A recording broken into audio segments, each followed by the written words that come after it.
In the 2000s, we were spoiled. We had Destiny's Child running the charts. The Pussycat Dolls were dominating MTV. Danity Kane had bangers. TLC and En Vogue were still legends. Even in the 2010s, we got Fifth Harmony, Little Mix, and a bunch of short-lived girl group attempts that made some noise. But now, cricket. The Western girl group era is basically dead. But while the West hit snooze, K-pop kept the girl group legacy alive. And now, something major is happening. A new group is being built.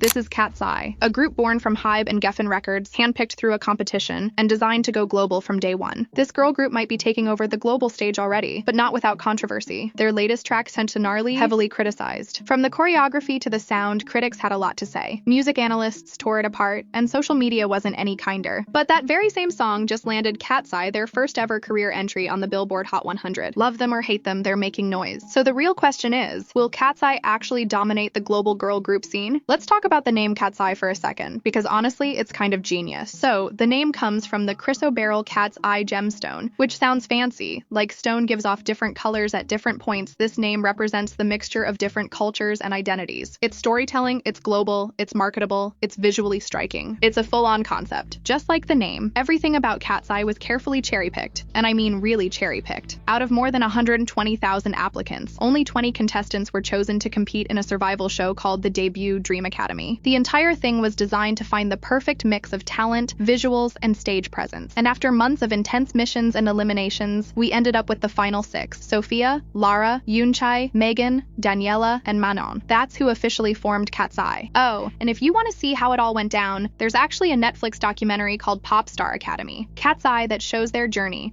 from training to debut prep. Spoiler alert, it was intense. These girls were trained for a full year in LA, using the Korean Idol system, the same hardcore method that most K-pop idols go through. So their training was very K-pop coded. And Bang Si-hyuk, the founder of Hybe and BTS, made it clear from the jump. He wanted a group made for the American market. This is a golden market. Finally, Catseye debuted with the song Debut, dropped on June 28, 2024. This was supposed to be our first real taste of what an American girl group produced by Hybe might actually sound like. And honestly, it kind of missed the mark for me. Instead of being wowed, a lot of people felt like Hybe was low-key underestimating the US audience. The song is barely over 2 minutes long, and it just feels rushed. Like they didn't give the track enough time to breathe, build, or go anywhere. It's like they were in such a hurry to drop something that they forgot to give it depth. It almost sounds like a demo, a rough draft of a better song. And that's a shame, because Catseye actually does have potential. America hasn't had a real dominant girl group in a while, so the space is wide open for them. You can hear little influences of older groups like the Pussycat Dolls or Fifth Harmony, which is a good sign. There's definitely something there. But the verses? They're way too talky and basic. The chorus is decent, it has a little spark. But yeah, it just feels flat. Like it's missing that punch, that polish, that wow factor. So overall, I'd say Debut wasn't bad. It just felt not ready. It felt like half of a great idea that didn't get the full treatment it deserved. It still feels like we're waiting for their real debut moment. Then came the groundbreaking touch.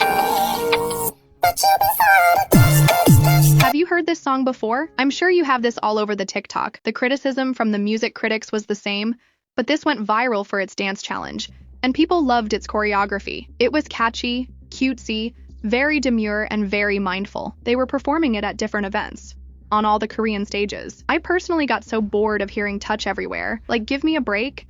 They promoted that song like crazy. Remember when Yoonhae went on live and just kept playing it nonstop? People in the comments were literally begging her to change the song. That was hilarious. But honestly, one good thing that came out of their debut era was how they instantly impressed K-pop fans with their live vocals and stage presence. You know how quick netizens are to drag idols if they mess up even once during a live stage. But Catseye? They were praised from day one for being professional and actually delivering live. That was a major win. I think this is the stage where a lot of people got confused about Catseye. Like, is this a K-pop group or a global group? And keep in mind, this was their first real introduction to the public. Even though Hybe marketed them heavily to the Western audience, they also pushed them pretty hard in the Korean, Japanese, and Chinese markets too. Which makes sense, since those are the golden markets for K-pop idols. It always works. At that point, most of their fan base were K-pop fans and regular K-pop listeners. Then came their first EP, Sis Soft is Strong. It got a pretty lukewarm response. The most popular track was Touch, which did well. It even charted on the Billboard Global 200 and peaked at number 58. But the criticism was pretty consistent. People were craving a sound with more identity, something that felt uniquely them. Instead, it felt kind of generic and safe, like a middle-of-the-road Western pop album. So between the release of Sis Soft is Strong and Gnarly on April 30th this year, they didn't drop any new music. Nothing. But what they did do was keep themselves relevant. For months, the girls were everywhere, promoting, going live, making TikToks. They made sure people didn't forget about them. And honestly, that's exactly when I started standing. This is a Gen Z group made by Gen Z for Gen Z. The amount of content they put out during that period? Insane. They're just naturally funny and so entertaining. The fan edits, the clips from their lives, it all gave early Blackpink and Twice energy. That era when fans felt like they were really part of the group's journey. And fans really love that HYBE's giving them the space to just be themselves. You can see that in the way they talk. They're open about the stuff they care about, the things we care about. It's actually a breath of fresh air in the K-pop world. Like, they've even talked about real issues. Lara came out. Yeah, they could describe me as a fruitcake. It's my first time. They've spoken up about racism and even called people out when they were being racist toward them. A recent incident happened with Lara and Manon. Bitches are racist. Oh, yeah. To the computer. Oh my gosh, I'm such a nerd. Let's see if I got any new comments. Aw, man. And the way the girls handled it. The way the girls stood up for each other and for themselves was honestly so refreshing. I just wish more idols had that kind of freedom. Like, imagine if more K-pop idols were allowed to clap back at racist, misogynistic, fat-shaming, hateful people, the way Catseye has. It would be a whole different scene. And with all the recent racism incidents in K-pop, like the situation with Kiss of Life and even Blackpink's N-word controversy, where we either got a half-assed apology or no apology at all, it just makes you think. What's really wild is how K-pop fans will cancel an idol 1 week for being racist, and then turn around the next week and be racist themselves towards idols from other groups. Make it make sense. Lara, Manon, and group have been targets of hate, especially around the time of the Gnarly pre-release controversy. Let's be real.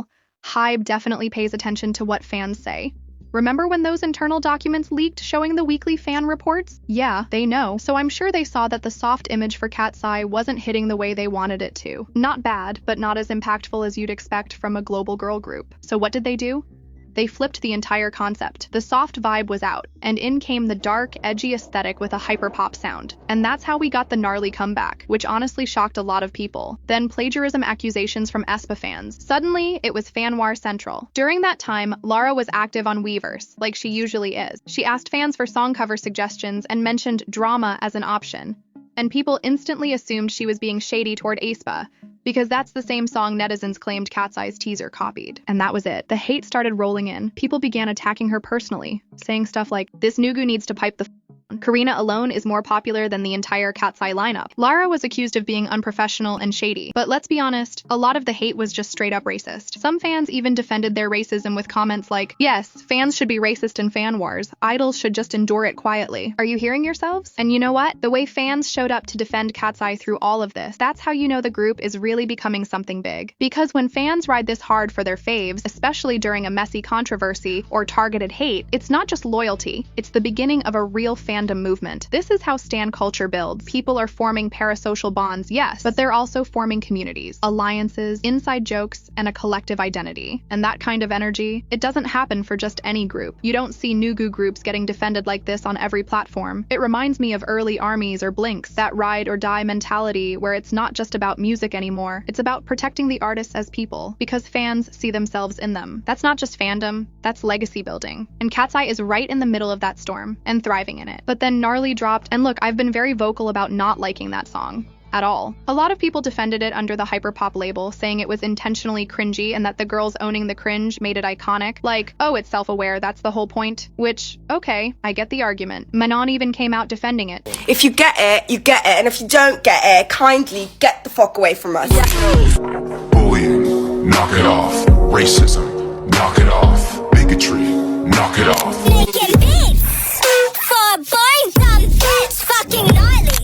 They could describe everything with one single word. You know? Catseye. That song is not gnarly. This is my impression of how I think Gnarly by Catseye is gonna sound.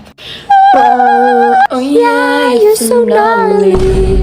Gnarly by Catseye was probably one of the craziest money grabs that I've seen in a really long time in the K-pop industry. It was basically a show of what Korean companies think Americans appraise in music, which is vulgarity. Like, they think we want to see swearing and over-sexualization and random AAVE that doesn't make any fucking sense. Honestly, like a song that a gay boy would recommend to you. He'd be like, "Oh my god, that's been the best song around. You have to listen to it." And then you listen to it and you're like, "Gay boy, you're never getting that octave ever again."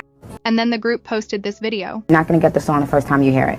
After the second and third time, you're gonna be like, whoa, what is this? So the song has 5 writers on it. Alice Longyu Gao, one of the writers and someone known for her hyperpop style, also made a video defending the creative direction. And sure, her artistic vision is valid, but the reactions were widely negative at first. Bad lyrics, and a concept that felt a little too mature considering Uroojy is still a minor. But TikTok ate it up. The song went viral and public opinion slowly started to shift. People began saying, okay, wait, this is actually a serve if you watch it, not just listen to it. I am obsessed with the discourse and the journey that people are going on around this track. The 48 to 72 hour window of reckoning, like from people going on seeming to agree that the song is ass, that they might see the vision behind the music video and the styling and certain little bits of it, but overall we're agreed it's ass, right? This is a bad move, cringe, to now, even this morning, people are like, I kind of like it though. People are like, is this track good? The answer is both and also neither. And that's the magic of Catseye. Only they could sell a song like this. Their stage presence and live performances literally carried this song to a Billboard Hot 100 debut, their first ever career entry. And keep in mind,